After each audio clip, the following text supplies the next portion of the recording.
Imagination और visualisation में फ़र्क क्या है, कैसे अंतर करें? आपके कई सारे सवालों में से एक ये कॉमन सवाल है जो आपने इंस्टाग्राम में और यूट्यूब के कमेंट बॉक्स में मुझसे पूछे। दोस्तों, इमेजिनेशन और विजुअलाइजेशन एक ही है, लेकिन बहुत फ़र्क है इसमें। इमेजिनेशन को जब हम ऊपर के स्तर पर लेके जाते हैं उसे हम कहते हैं विजुअलाइजेशन। आज मैं आपको एक प्रैक्टिकल एग्जांपल के साथ आपको समझाऊंगा कि आपके इमेजिनेशन में और आपकी विजुअलाइजेशन में फ़र्क कैसे हो सकता है, कैसे आप अपनी इमेजिनेशन को विजुअलाइजेशन में कन्वर्ट कर सकते हैं। और जो कन्फ्यूज़न है आप में से मैक्सिमम लोगों को कि इमेजिनेशन और विजुअलाइजेशन में फ़र्क क्या है, कैसे हम डिफरेंशिएट करें, तो वो आज आपको इस वीडियो में समझ में आएगा। नमस्ते है जी, मैं हूं मयंक धैर्यवान, आपका अपना हैप्पी वाला हीलर। दोस्तों, हम यहाँ बातें करते हैं रिलेशनशिप इश्यूज, बिहेवियरल साइकोलॉजी और हीलिंग साइंस के बारे में, जिन्हें सीख कर आप अपनी पर्सनल और सोशल लाइफ में ग्रो करते हैं, वो भी हैप्पी वाले अंदाज में। और इसीलिए आपको इस चैनल को सब्सक्राइब कर देना चाहिए, वीडियो को लाइक कर देना चाहिए और कमेंट में आकर मुझे बताना चाहिए कि वीडियो में और क्या देखना चाहते हैं आप। सबसे पहले हम एक एग्जाम्पल के तौर पर समझते हैं। एक नींबू लीजिए, आंख बंद कीजिए और इमेजिन कीजिए एक नींबू को। आपने नींबू देख लिया, मस्त पीला हरा कलर का नींबू, ये है इमेजिनेशन। चलो इमेजिनेशन को थोड़ा और बढ़ाते हैं। काटिए नींबू को, आपने काटा, अलग अलग हो गया, कटा हुआ नींबू आपने देखा। अब आप इमेजिन कर पा रहे हैं कटे हुए नींबू को। अब इससे हम थोड़ा और ऊंचे स्तर पर लेके जाते हैं, इससे और आगे लेकर के जाते हैं। आप अपने हाथों को आगे खींचे, दूसरे हाथ से कटे हुए नींबू को पकड़िए, उससे अपने लेफ्ट हैंड में निचोड़िए। निचोड़ने के बाद उस तरल को, उस लिक्विड को अपनी हथेली में फिल कीजिए। अब आपने फिल किया, बिल्कुल किया। अब उसे अपनी जुबान से चाटिए।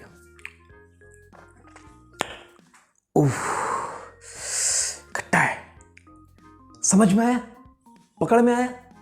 इमेजिनेशन क्या था? नींबू को देखना और ज़्यादा से ज़्यादा नींबू को काटना। विजुअलाइजेशन क्या है? नींबू को हथेली में निचोड़ना, चाटना और स्वाद को लेना। मतलब कि आपके सारे सेंसरी ऑर्गन्स, जो आपके सारे इंद्रियां हैं, वो उस थॉट से जब इंगेज होने लगते हैं, जुड़ने लगते हैं, तो वो विजुअलाइजेशन में कन्वर्ट हो जाता है। आप उससे जुड़ी फीलिंग्स को अगर फील कर पाते हैं तो विजुअलाइजेशन बन जाता है। इमेजिनेशन में आपको कुछ फील नहीं आएगा, लाइक आपने फोटो देखा, दैट्स इट। विजुअलाइजेशन में आप उसे फील कर पाएंगे। जैसे कि सपनों में आपने देखे हैं, जब डरावने सपने आते हैं तो आप डर जाते हैं, आपको खूबसूरत सपने आते हैं तो आप खुशी से झूम उठते हैं, आपको कामुक सपने आते हैं तो आप काम वासना से भर जाते हैं। ये क्या है? बिल्कुल इस सपने को ही हम विजुअलाइजेशन कहते हैं। सपने में भी हम विजुअलाइज ही कर रहे होते हैं, लेकिन उसका कंट्रोल हमारे हाथ में नहीं होता। लेकिन जब हम प्रॉपर वे पे अपने आप को अल्फा स्टेज में ले जाके विजुअलाइज करते हैं कोई चीज़ को, तो वो हमारे हाथ में होता है और उसे ही हम मैनिफेस्ट करते हैं लॉ ऑफ अट्रैक्शन के सिद्धांत के माध्यम से।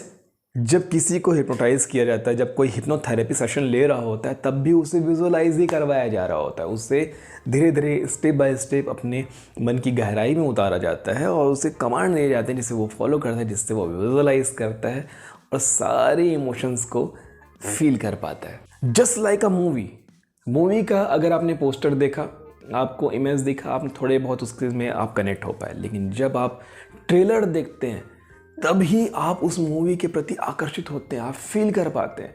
और जब आप मूवी देख रहे होते हैं एक्चुअली में, तो मूवी के हर सीन के साथ आपकी भावनाएं बदल रही होती है। फाइटिंग सीन में आप एडवेंचर से भर जाते हैं, आप एड्रेनलिन से भर जाते हैं, आप डरावने सीन में आप डर जाते हैं, आप इमोशनल सीन में एकदम इमोशनल हो जाते हैं, कभी कभी आंखों से आंसू निकल जाता है। कोई दुख वाला सीन देख करके जब हीरो मर रहा होता है तो आप रो डालते हैं। क्यों? क्योंकि उस फिल्म के थ्रू आपके इमेजिनरी माइंड को विजुअलाइजेशन मिलना शुरू हो गया है। अब ऐसे ही आपको अंदर में जब कोई पुरानी यादें आपकी आती हैं, जैसे कि कोई ब्रेकअप आपको याद आया, या कोई खुशी का लम्हा आपको याद आया, या ब्रेकअप से पहले बिताए हुए वो खुशी के लम्हे याद आए, आप अपने दोस्त के साथ, अपनी फैमिली के साथ, अपनी गर्लफ्रेंड के साथ, अपने बॉयफ्रेंड के साथ कभी कोई स्पेशल टूर पे गए थे, किसी खूबसूरत जगह पे गए थे, उस फीलिंग को याद किए, बैठे बैठे यूं ही याद आ जाता है, तब आपका मन प्रसन्नता से भर जाता है, प्रफुल्लित हो जाता है, या कोई बुरी यादों के साथ दुख से भर जाता है। ये है विजुअलाइजेशन जो ऑटोमेटिकली आपके किए बिना ही हो जा रहा है आपसे। तो अब मैं आपको जहाँ तक समझा पाया हूँ कि इमेजिनेशन और विजुअलाइजेशन में क्या फ़र्क है, इसीलिए लॉ ऑफ अट्रैक्शन के प्रैक्टिशनर्स आपको जब गाइड करते हैं तो आपको ये सिखाते हैं कि भाई विजुअलाइजेशन के लिए जो भी चीज़ आप मैनिफेस्ट करना चाहते हैं उससे जुड़ी सारी जानकारियों को इकट्ठी करो, जितनी पॉजिटिव जानकारी। जैसे कि आप कार खरीदना चाहते हैं तो आपको कार से जुड़े सारे डिटेल्स लेने चाहिए, जैसे इंटरनेट में उस कार को सर्च करना चाहिए, उसके अंदर की व्यू को सर्च करना चाहिए, उसके प्राइस को, उसके कलर को, जो चीज़ें आप उस जैसी वो कार आप चाहते हैं वैसा ही आपको वो खोजना होगा। और तो और आगे बढ़ो, कार के शोरूम जाइए, टेस्ट ड्राइव लीजिए, उसके बारे में और जानिए, समझिए, उसको बैठिए, छूइए। जब आपके सारे सेंसरी ऑर्गन, सारी इंद्रियां, स्किन, नाक, कान, आँख, मुंह सब जब इन्वॉल्व होना शुरू होते हैं तब आपका छठा बत्ती काम करता है, सिक्स सेंस काम करता है। और जब सिक्स सेंस तक बात पहुंचती है तभी वो चीज़ों को आप मैनिफेस्ट करते हैं। मतलब ऑल ओवर बात यह है, आपको इमोशनली कनेक्ट होना पड़ेगा किसी भी इमेज के साथ, तभी आप उससे विजुअलाइज कर पाएंगे। अगर आप अमीर होना चाहते हैं तो आपको फील करना होगा कि अमीर होने के बाद आप कैसा फील करेंगे।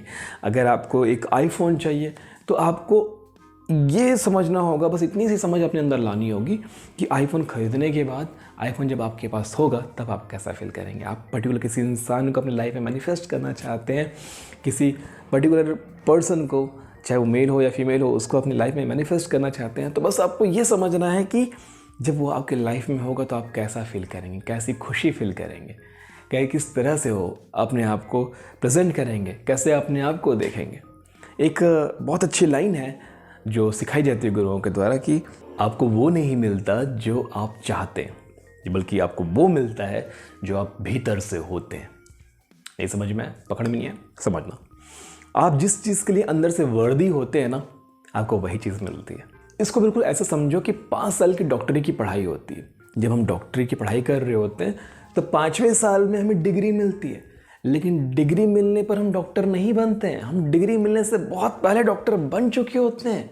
अपनी फीलिंग्स में, अपने इमोशंस में, अपने विजुअलाइजेशन किए बगैर ही हम डॉक्टर बन चुके होते हैं। हमने तो सब लास्ट में एग्जाम दिलाया और अब हमें डिग्री मिलनी बाकी है। मतलब कि वो डिग्री मिलने के बाद जो काम हमें करना है वो हम अभी से करना शुरू कर दिए हैं। हम अभी से वो सारी चीज़ें कर रहे हैं, उन सारी जिम्मेदारियों को, उन सारे कर्तव्यों को, उन सारी चीज़ों को हम महसूस कर पा रहे हैं, उसे वहन कर रहे हैं, जिससे कि हम उस इमोशंस के साथ पूरी तरह जुड़ चुके हैं, उस मैनिफेस्टेशन के साथ पूरी तरह जुड़ चुके हैं। और ऐसे ही जब एक बंदा डॉक्टर बन करके निकलता है तो ये ऐसा नहीं कि वो कोई नया नौवेला, कोई नौसिखिया डॉक्टर है, नहीं, वो कंप्लीटली एक पूरी तरह से परिपक्व डॉक्टर बन के बाहर निकलता है अपनी 5 साल की पढ़ाई और 1-2 साल की इंटर्नशिप के बाद। हाँ, अनुभव तो ज़िंदगी भर लेते रहेंगे, इसलिए ही डॉक्टर्स हमेशा ये कहते हैं कि मैं डॉक्टर का काम नहीं करता, मैं डॉक्टर की प्रैक्टिस करता हूँ।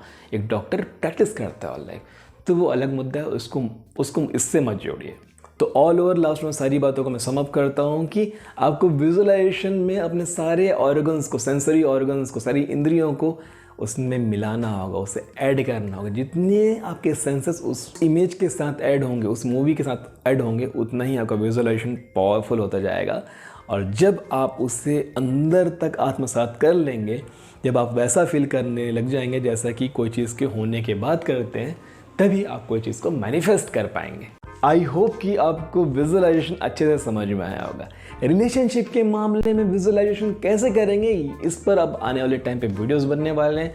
कैसे आप स्पेसिफिक पर्सन को अपने लॉ ऑफ अट्रैक्शन के माध्यम से, अपने वाइब्रेशन के माध्यम से अट्रैक्ट करेंगे, इस बारे में आने वाले टाइम में बातें करेंगे। मिलते रहेंगे आने वाली वीडियो पे, तब तक के लिए नमस्ते जी।